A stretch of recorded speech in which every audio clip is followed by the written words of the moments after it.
तो अब बात करते हैं ट्रांजिशन एलिमेंट्स के बारे में। तो these are the elements characterized by filling of inner d orbitals by electron।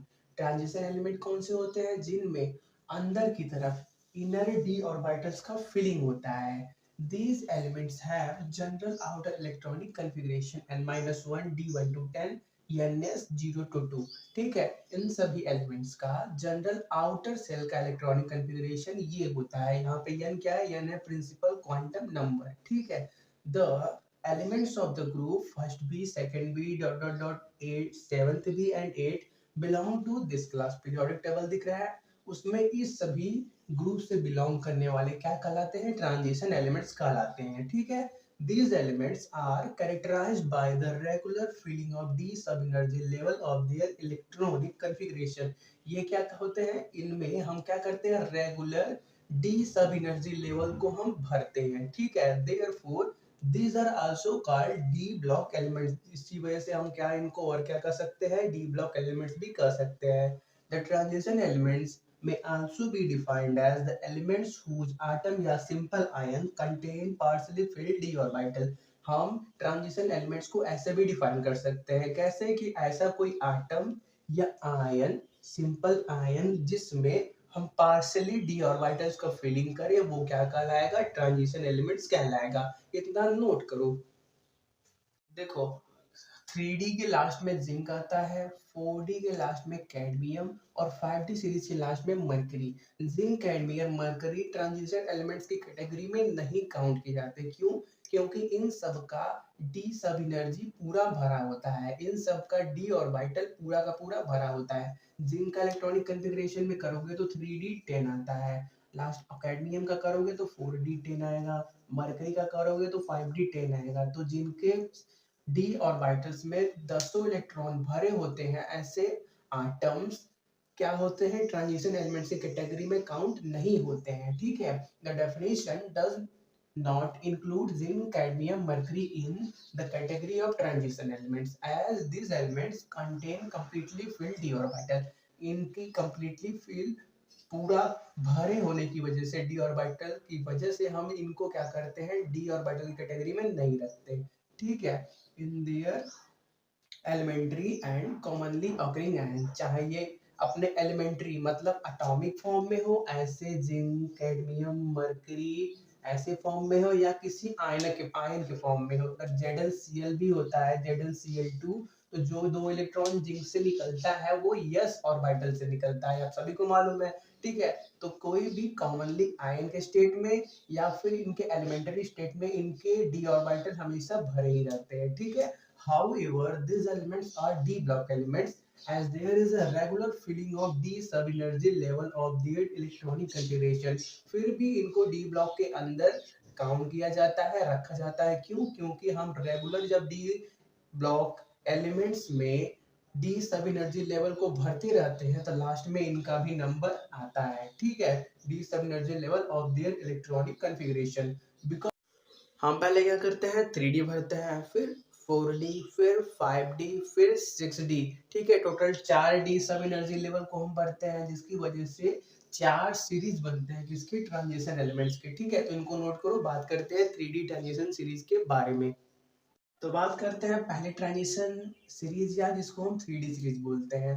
उसमें क्या होता है? हम रेगुलर इंटरवल पे 3D सब एनर्जी लेवल को भरते हैं। 3D सब एनर्जी लेवल में 10 एलिमेंट्स होते हैं, जो कि atomic number scandium atomic number 21 से जिंक एटॉमिक नंबर 30 तक वेरी करते हैं। ठीक है, बात करते हैं सेकंड ट्रांजिशन एलिमेंट्स या 4D सीरीज के बारे में। ठीक है, इसमें क्या होता है? हम रेगुलर फीलिंग करते हैं किसका? 4D सब एनर्जी लेवल का। और इस टेबल में, इस सीरीज में 10 एलिमेंट होते हैं, जो कि एटॉमिक नंबर 39 या ट्रियम से लेके कैडमियम एटॉमिक नंबर 48 तक वेरी करते हैं। फिर बात करते हैं थर्ड ट्रांजिशन सीरीज या 5D सीरीज के बारे में। ठीक है, तो इसमें क्या होता है? हम रेगुलर फीलिंग करते हैं किसका? 5D सब एनर्जी लेवल का। इस सीरीज में भी 10 एलिमेंट होते हैं, जो कि लैंथेनियम से मरकरी, लैंथेनियम का एटॉमिक नंबर 57, मरकरी का एटॉमिक नंबर 18 तक वेरी करते हैं। और आपके 5D सीरीज में हम 14 एलिमेंट जो लेंथेनाइड होते हैं, जो पीरियोडिक टेबल के नीचे होते हैं, उनको छोड़ के काउंट करते हैं। ठीक है, देखो 57 एटॉमिक नंबर, यहाँ पे 80 एटॉमिक नंबर, डिफरेंस बड़ा है, 10 एलिमेंट से ज्यादा दिख रहा है। तो जो एक्स्ट्रा एलिमेंट आते हैं वो ये होते हैं, लेंथेनॉइड्स होते हैं, जिनको हम main part of periodic table के नीचे रखते हैं। ठीक है, इतना नोट करो। बात करते हैं फोर्थ ट्रांजिशन सीरीज है, जिसको हम 6D सीरीज कहते हैं। उसमें क्या होता है, हम रेगुलर इंटरवल पे 6D सब एनर्जी लेवल को भरते हैं। क्योंकि ये D सब एनर्जी लेवल है तो इसमें भी 10 इलेक्ट्रॉन होते हैं, जो कि एटॉमिक नंबर 89 एक्टिनियम से एटॉमिक नंबर 112, इसका सिंबल Cn होता है, वहां तक वेरी करता है। ठीक है, और इसमें क्या होता है, 14 एक्टिनॉइड सीरीज के भी एलिमेंट आते हैं, एटॉमिक नंबर 90 टू 102 तक, जो कि periodic table, main part of periodic table के नीचे रखे जाते हैं। ठीक है, ये बात हो गई पूरे सीरीज के बारे में। अब बात करते हैं उनके प्रॉपर्टीज के बारे में। ठीक है, तो देखो यार, दे डी ब्लॉक एलिमेंट्स क्या होते हैं, एस ब्लॉक और पी ब्लॉक के एलिमेंट्स के बीच में आते हैं, इसीलिए इनको और क्या कहा जाता है, ट्रांजिशन एलिमेंट्स नाम दिया जाता है। क्यों? क्योंकि इनकी प्रॉपर्टी, एस ब्लॉक में क्या होते हैं, जनरली सभी मेटल्स हैं, पी ब्लॉक में मोस्टली नॉन मेटल्स हैं, डी ब्लॉक की प्रॉपर्टी मेटल और नॉन मेटल के बीच में होती है, इसलिए इनको हम ट्रांजिशन एलिमेंट्स बोलते हैं। कि हम मेटल से अगर एस ब्लॉक से पी ब्लॉक की तरफ मूव कर रहे हैं तो प्रॉपर्टी का ट्रांजिशन धीरे धीरे होने लगता है, मेटल टू नॉन मेटल होने लगते हैं। ठीक है, देखो, these elements are situated in between these two class of elements, hence these are transition elements। क्या है, इनको बोलते हैं transition element. The properties of these elements are basically due to presence of vacant और partially filled d orbitals। जितने भी transition elements होते हैं उनका प्रॉपर्टी सिर्फ और सिर्फ डिपेंड करता है उनके ऑर्बिटल, कौन से ऑर्बिटल, डी ऑर्बिटल पे, या तो वो पूरा खाली होगा या हल्का फुल्का भरा होगा, तो इसको हम बोलते हैं पार्शली फिल्ड। देखो पूरा भर जाएगा तो क्या बोलेंगे, कंप्लीटली फिल्ड। अगर एक आध दो कम रहेगा तो उसको हम क्या बोलेंगे, पार्शली फिल्ड। ठीक है, तो जब ऐसा दो सिचुएशन होगा, या तो एकदम खाली रहे या पार्शली फिल भरा रहे, वो सिचुएशन डिफाइन करती है किसी भी ट्रांजिशन एलिमेंट की प्रॉपर्टी। ठीक है, the elements of zinc group have completely filled d orbitals and therefore they do not show the common properties of these element। Zinc group के एलिमेंट कौन से, जिंक, कैडमियम, मरकरी, ये सब वाले जिनके डी ऑर्बिटल्स में सभी 10 इलेक्ट्रॉन भरे होते हैं, उनमें क्या होता है, उनमें और अदर ट्रांजिशन एलिमेंट्स की प्रॉपर्टीज में सिमिलरिटी नहीं होती। क्यों? क्योंकि डी ब्लॉक एलिमेंट में वैकेंट ऑर्बिटल, डी ऑर्बिटल नहीं होते। इनको नोट करो। बात करते हैं इनकी प्रॉपर्टीज, ट्रांजिशन एलिमेंट्स की प्रॉपर्टीज के बारे में। तो अब बात करते हैं इनके प्रॉपर्टीज के बारे में। तो पहले सुनो यार, किसी भी मेटल के 3 प्रॉपर्टीज होते हैं, या तो वो डक्टाइल होगा या मेलिएबल या ब्रिटल होगा। ठीक है, तो देखो, अगर हम एक मेटल को लें, उसको खींचते जाएं और वो लंबे से लंबे तार के रूप में कन्वर्ट होता रहे लेकिन टूटे कभी ना, तो हम बोलेंगे कि वो मेटल कैसा है, डक्टाइल है। अगर हम एक दूसरे मेटल को लें, उसको पीटते जाएं और वो क्या पतले से पतले सीट में कन्वर्ट होता रहे लेकिन कभी ना टूटे, उसको हम बोलेंगे कि वो मेटल मैलिएबल है। ठीक है, और अगर कोई सब्सटेंस ले या मेटल ले, उसको हम तोड़े और वो टूट जाए, उसको हम बोलेंगे कि वो क्या है, डक्टाइल है। ठीक है, ये प्रॉपर्टी होती है किसी भी मेटल या मैटर की। अगर तार के रूप में कन्वर्ट हो रहा है तो डक्टाइल, अगर सीट के रूप में कन्वर्ट हो रहा है तो मैलिएबल, अगर तोड़ने पे टूट जा रहा है तो ब्रिटल। ठीक है, तो देखो, पहले बात करते हैं मेटालिक कैरेक्टर के बारे में। तो दीज आर डक्टाइल मेटल्स, ये सभी जितने भी ट्रांजिशन एलिमेंट्स होते हैं, ये क्या होते हैं, डक्टाइल। आपको मालूम है, कॉपर का तार आता है, आयरन का तार आता है, गोल्ड के भी तार आते हैं, ये सब क्या है, ट्रांजिशन एलिमेंट्स की सीरीज में आते हैं। ठीक है, तो ये क्या होते हैं, डक्टाइल होते हैं, तार के रूप में इनको कन्वर्ट किया जा सकता है। ठीक है, and are good conductors of heat and electricity. सभी मेटल्स हैं ट्रांजिशन एलिमेंट्स में, तो क्या होंगे, कंडक्टर्स तो होंगे हीट और इलेक्ट्रिसिटी के। They form alloy with other metals. आपको मालूम है ना, ब्रास का सब्सटेंस आता है मार्केट में या स्टील का सब्सटेंस आता है मार्केट में, तो वो बनता कैसा है, जब हम कॉपर और जिंक को मिलाते हैं तो ब्रास का अलॉय बनता है। स्टील कैसे बनता है, जब आयरन को हम कॉपर में मिक्स करते हैं तब स्टील बनता है। इस सबको, स्टील क्या है, अलॉय है, ब्रास क्या है, अलॉय है। बनता कैसे है, जब ट्रांजिशन एलिमेंट्स अदर मेटल के साथ कंबाइन होते हैं। ठीक है, बात करते हैं दूसरे पॉइंट की। दूसरा पॉइंट क्या है, इनके मेल्टिंग पॉइंट और बॉइलिंग पॉइंट पे। ठीक है, except the members of zinc family, जितने भी जिंक फैमिली के मेंबर्स हैं उनको छोड़ दे तो बाकी सभी ट्रांजिशन एलिमेंट्स का मेल्टिंग पॉइंट और बॉइलिंग पॉइंट हाई होता है। ठीक है, ये सब डिटेल में हम पढ़ेंगे जब इस चैप्टर की कभी बात आएगी अगले सेमेस्टर में या अगली क्लास में। ठीक है, तो देखो तीसरा पॉइंट है आयनाइजेशन पोटेंशियल के बारे में। तो ionisation potential of these elements are in between s and p block elements. देखो एस ब्लॉक में सभी मेटल्स, पी ब्लॉक में नॉन मेटल, ये जितने भी है डी ब्लॉक के एलिमेंट्स है वो आते कहाँ पे हैं, यस और पी के बीच में, तो इनका आयनाइजेशन एनर्जी भी यस और पी के बीच में होगा। ठीक है, तो देखो इधर लेफ्ट टू राइट आते हैं, लेफ्ट में यस ब्लॉक, बीच में डी ब्लॉक, इधर आएंगे पी ब्लॉक। तो yes P sorry yes D P, इधर लेफ्ट टू राइट जाएंगे तो क्या होगा, क्या होता है पीरियोडिक टेबल में जब हम लेफ्ट टू राइट जाते हैं, पीरियोडिक टेबल में इधर लेफ्ट से राइट की तरफ मूव करेंगे तो क्या होगा, आयनाइजेशन एनर्जी घटेगा कि बढ़ेगा, बढ़ेगा। तो देखो इन सभी ट्रांजिशन एलिमेंट्स का आयनाइजेशन एनर्जी यस ब्लॉक से तो ज्यादा होता है लेकिन पी ब्लॉक से कम होता है। और देखो आयनाइजेशन एनर्जी एक और बात को डिफाइन करती है, क्या, इलेक्ट्रोपॉजिटिव कैरेक्टर के बारे में। इलेक्ट्रोपॉजिटिव कैरेक्टर क्या होता है, किसी भी आटम या एलिमेंट का इलेक्ट्रॉन देने की टेंडेंसी, क्या इलेक्ट्रॉन देने की टेंडेंसी क्या कहलाती है, इलेक्ट्रो पॉजिटिव कैरेक्टर कहलाती है। ठीक है, तो देखो ये यस ब्लॉक की इधर आते हैं, मतलब ये यस के मुकाबले कम इलेक्ट्रोपॉजिटिव होंगे, जितना आसानी से यस ब्लॉक के एलिमेंट इलेक्ट्रॉन दे देंगे उतनी आसानी से ये नहीं देंगे। लेकिन ये पी ब्लॉक के इधर आते हैं, मतलब ये पी ब्लॉक के मुकाबले ज्यादा इलेक्ट्रोनेगेटिव होंगे।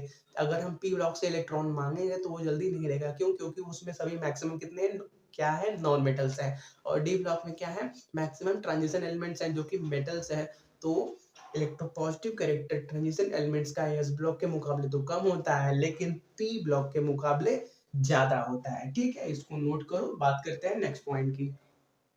तो बात करते हैं ऑक्सीडेशन स्टेट के बारे में। ऑक्सीडेशन स्टेट क्या होता है, कोई भी आटम या एलिमेंट का वो स्टेट जिस स्टेट में वो या तो इलेक्ट्रॉन लेके या दे के स्टेबल हो जाए। स्टेबल क्यों होगा, क्योंकि वो बॉन्ड का फॉर्मेशन कर लेगा।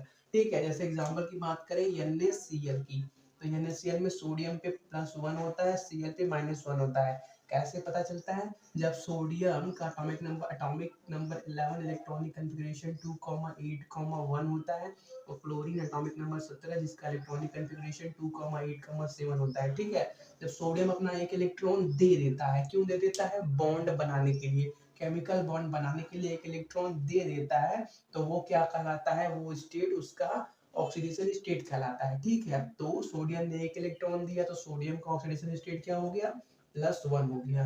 क्लोरीन की बात करें तो क्लोरीन ने एक इलेक्ट्रॉन लिया, क्या किया, गेन किया, तो वो क्या बन गया, वो उसका ऑक्सीडेशन स्टेट बन गया। तो क्लोरीन का ऑक्सीडेशन स्टेट क्या बन गया, -1 बन गया। ठीक है, तो देखो जितने भी ट्रांजिशन एलिमेंट्स हैं वो क्या करते हैं, वेरिएबल, मतलब एक से ज्यादा ऑक्सीडेशन स्टेट शो करते हैं। क्यों करते हैं, क्योंकि देखो जब हम इलेक्ट्रॉनिक कॉन्फ़िगरेशन करते हैं तो आउटर मोस्ट के यस ऑर्बिटल और पेनल्टीमेट के डी ऑर्बिटल, पेनल्टीमेट का मतलब आउटर मोस्ट से जस्ट अंदर वाला। ठीक है, हमने आपको पिछले बहुत क्लासेस में बताया है कि पेनल्टीमेट का मतलब क्या होता है। ठीक है, तो बाहर के यस और अंदर के पेनल्टीमेट ऑर्बिटल्स के बीच जो एनर्जी का गैप होता है वो बहुत छोटा होता है, जिसकी वजह से हम बाहर वाले से भी इलेक्ट्रॉन निकाल सकते हैं और अंदर वाले डी वाले से भी इलेक्ट्रॉन निकाल सकते हैं। बाहर वाला यस ऑर्बिटल और अंदर वाला डी ऑर्बिटल से भी इलेक्ट्रॉन निकाल सकते हैं, जिससे उसके एक से ज्यादा ऑक्सीडेशन स्टेट को हम शो करा सकते हैं अलग अलग कंपाउंड के लिए। जैसा कंपाउंड हमको चाहिए वैसा हम उसका ऑक्सीडेशन स्टेट बना सकते हैं। ठीक है,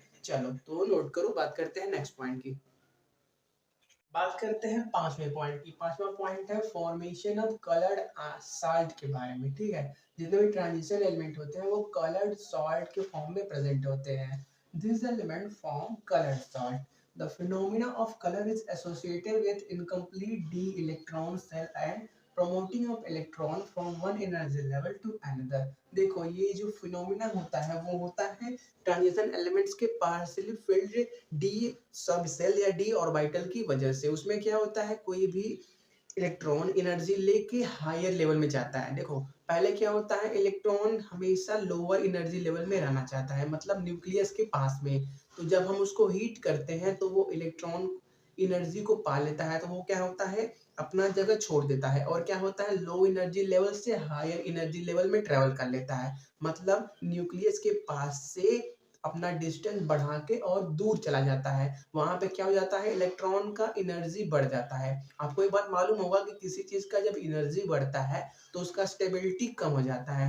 तो वहां पे एनर्जी लेने के बाद जब इलेक्ट्रॉन बाहर पहुंचा तो वहां पे वो स्टेबल उतना नहीं रहा, कम स्टेबल रहा। तो वो क्या चाहेगा कि मैं जहां पे था न्यूक्लियस के पास वहीं पे रहूं। ठीक है, तो वो क्या करेगा, अपना एनर्जी रिलीज करके, जो एक्स्ट्रा एनर्जी लिया रिलीज करके वापस आ जाएगा। और जो एनर्जी वो रिलीज करेगा वो विजिबल रीजन में आते हैं। क्या आते हैं, विजिबल रीजन के अंदर आते हैं, जो क्या होते हैं, कलर शो करते हैं। ठीक है, in the case of transitional elements, the amount of energy required for the set purpose is very small and is absorbed from the visible region। ठीक है, जब इलेक्ट्रॉन एनर्जी हल्का सा एनर्जी लेके बाहर जाता है और वापस आता है तो जो रेडिएशन रिलीज करता है वो विजिबल रीजन के अंदर आता है। द रिफ्लेक्टेड लाइट, यही रिफ्लेक्टेड लाइट मतलब radiation. The reflected light is therefore no longer white, जो कि व्हाइट नहीं रहता, क्या होता है, कुछ और कलर का होता है। रिफ्लेक्टेड लाइट का मतलब कोई रेडिएशन जब वापस आता है तो रेडिएशन के फॉर्म में अपना एनर्जी एक्स्ट्रा रिलीज कर देता है। ठीक है, और बात करें जिंक कैडमियम मरकरी की तो उनके सॉल्ट क्या होते हैं, व्हाइट होते हैं। क्यों, क्योंकि उनमें डी सबसेल कंप्लीटली क्या होता है, भरा होता है। ठीक है, इनको नोट करो। बात करते हैं छठवें पॉइंट की। तो बात करते हैं छठवें पॉइंट की, फॉर्मेशन ऑफ कॉम्प्लेक्स कंपाउंड के बारे में। तो आपने क्लास 12th में कोऑर्डिनेशन कंपाउंड नाम का एक चैप्टर पढ़ा था, उसमें आपने जितने भी मैक्सिमम कंपाउंड देखे होंगे उसमें जो सेंट्रल मेटल आइटम था वो क्या था, एक ट्रांजिशन एलिमेंट था। ठीक है, और उससे क्या होते हैं, लिगेंड डोनेट जुड़े होते हैं, लिगेंड जुड़े होते हैं, जो क्या करते हैं, अपने इलेक्ट्रॉन, अपने लोन पेयर को सेंट्रल मेटल आइटम के वैकेंट डी ऑर्बिटल में शिफ्ट करते हैं। तो वही एक प्रॉपर्टी है इनका, ट्रांजिशन एलिमेंट्स का। ये क्या करते हैं, कॉम्प्लेक्स साइड का फॉर्मेशन करते हैं, जिसमें क्या होता है, लिगेंड अपना लोन पेयर इनको इनके वैकेंट ऑर्बिटल में डोनेट करता है। ठीक है, बात करते हैं सातवें पॉइंट की, तो वो है this element are chemically less reactive. जितने भी ये होते हैं, क्योंकि देखो जब कोई कॉम्प्लेक्स बन जाएगा तो वो बाद में रिएक्शन नहीं करना चाहेगा, जिसकी वजह से ये क्या होते हैं, केमिकली लेस रिएक्टिव होते हैं। ठीक है, रिएक्टिव का मतलब इलेक्ट्रॉन जल्दी से डोनेट नहीं करते, क्योंकि ये मेटल्स हैं तो इलेक्ट्रॉन डोनेट करके ही बॉन्ड बनाएंगे। लेकिन इनका वेरिएबल ऑक्सीडेशन स्टेट और कई ऐसे फैक्टर होते हैं जो हम अगर डी ब्लॉक पढ़ेंगे तो आपको बताएंगे, जिसकी वजह से ये जल्दी से रिएक्शन नहीं करते। ठीक है, बात करते हैं आठवें पॉइंट की, इनके पैरामैग्नेटिक कैरेक्टर के बारे में। तो most of the transition elements are paramagnetic. Paramagnetic का मतलब जिसके पास अनपेयर्ड इलेक्ट्रॉन हो। ठीक हो, एक होता है डायमैग्नेटिक, जिसके ऑर्बिटल्स में पूरे इलेक्ट्रॉन पेयर्ड हो, मतलब एक ऑर्बिटल में दो मैक्सिमम इलेक्ट्रॉन होते हैं और दोनों इलेक्ट्रॉन क्या हो, पेयर्ड हो, हर ऑर्बिटल्स के इलेक्ट्रॉन पेयर्ड हो, तो वो क्या बन जाएगा, डायमैग्नेटिक। अगर किसी ऑर्बिटल में कहीं पे एक सिंगल इलेक्ट्रॉन है, अनपेयर्ड इलेक्ट्रॉन है, तो वो इलेक्ट्रॉन उस आटम की, उस एलिमेंट की पैरामैग्नेटिक कैरेक्टर का वजह बन जाता है। ठीक है, paramagnetic character that is they are attract into the magnetic field. और जो जितने भी पैरामैग्नेटिक कैरेक्टर वाले एलिमेंट्स होते हैं वो मैग्नेटिक फील्ड के अंदर अट्रैक्ट होते हैं। This is due to presence of unpaired electron spin in the atom. आपको मालूम है इलेक्ट्रॉन्स का क्या होता है, स्पिन होता है, एक प्लस हाफ एक माइनस हाफ। जब दोनों इलेक्ट्रॉन एक ऑर्बिटल में दोनों इलेक्ट्रॉन पेयर्ड होते हैं तो प्लस हाफ माइनस हाफ एक दूसरे को क्या बोलते हैं, बैलेंस करे रहते हैं। लेकिन जब कहीं अनपेयर्ड अकेला इलेक्ट्रॉन है तो या तो उसका प्लस हाफ होगा या तो उसका माइनस हाफ होगा। तो वही अन क्या बोलते हैं, अनडिस्ट्रीब्यूशन ऑफ चार्ज। कौन सा चार्ज, ये मैग्नेटिक चार्ज, मैग्नेटिक चार्ज बोल दो, प्लस हाफ माइनस हाफ वाला, जिसकी वजह से क्या होता है, वो मैग्नेटिक फील्ड के अंदर अट्रैक्ट होता है। ठीक है, इसको नोट करो, एक और पॉइंट बच रहा है, उसको कंप्लीट करते हैं। बात करते हैं लास्ट पॉइंट की, वो है कैटालिटिक एक्टिविटी। देखो कैटालिटिक एक्टिविटी का मतलब कैटलिस्ट की तरह बिहेव करने का प्रॉपर्टी। कैटलिस्ट क्या होते हैं, जो रिएक्शन में जाए बिना रिएक्शन की स्पीड को या तो बढ़ा देते हैं या घटा देते हैं या रिएक्शन को स्टार्ट कर देते हैं। ठीक है, जैसे देखो अमोनिया कैसे बनता है, जब हम हाइड्रोजन और नाइट्रोजन को आयरन के कैटलिस्ट के प्रेजेंस में, यहाँ ऊपर जो लगता है उसको हम क्या बोलते हैं, कैटलिस्ट। ये आयरन क्या करेगा, इसमें कोई भी मिक्स नहीं होगा। देखो अगर आयरन मिक्स हो गया होता तो यहाँ पे आयरन भी कंपाउंड बना लिया होता कुछ मिक्स होके, लेकिन वो कुछ बनाया नहीं है। तो आयरन एक कैटलिस्ट की तरह बिहेव कर रहा है, जो इस रिएक्शन में पार्टिसिपेट किए बिना इस रिएक्शन को करा रहा है या इस रिएक्शन को जल्दी से करा रहा है। ठीक है, जल्दी से भी करा सकता है और स्लो भी करा सकता है, वो कैटलिस्ट के बिहेवियर के ऊपर डिपेंड करता है। ठीक है, तो जितने भी ट्रांजिशन एलिमेंट होते हैं उनके बहुत सारे मेटल्स या उनके कंपाउंड कैटालिटिक एक्टिविटी को शो करते हैं, जैसे अमोनिया का फॉर्मेशन हो गया। और इसकी बात करें इस विनाइल इंड ब्लॉक पॉलीमर में, जब हम क्रॉस लिंकर ऐड करते हैं और प्लैटिनम एज अ कैटलिस्ट लेते हैं तो वो चेंज हो जाता है क्रॉस लिंक सिलिकॉन पॉलीमर के अंदर। ठीक है, एक और एग्जांपल की बात करें जिसमें हम अगर इथेन, नीचे दिख रहा है, नीचे देखो ये C2H4 दिख रहा है, इथेन से ETHENE, इथेन से इथेन बना रहे हैं C2H6, तो उसके लिए हमको क्या चाहिए, निकेल एज अ कैटलिस्ट चाहिए। ठीक है, नीचे दिख रहा हो तो ठीक है, नहीं देखो ये इथीन है और ये इथेन बन गया। ठीक है, और यहाँ पे हाइड्रोजन है। ठीक है, चलो इसके साथ ही इस वीडियो को इतना ही रखते हैं, मिलते हैं नेक्स्ट क्लास में इनर ट्रांजिशन एलिमेंट्स के साथ। अगर कोई डाउट चैप्टर से रिलेटेड हो तो आप जरूर पूछिएगा। तब तक के लिए thanks for watching, have a nice day.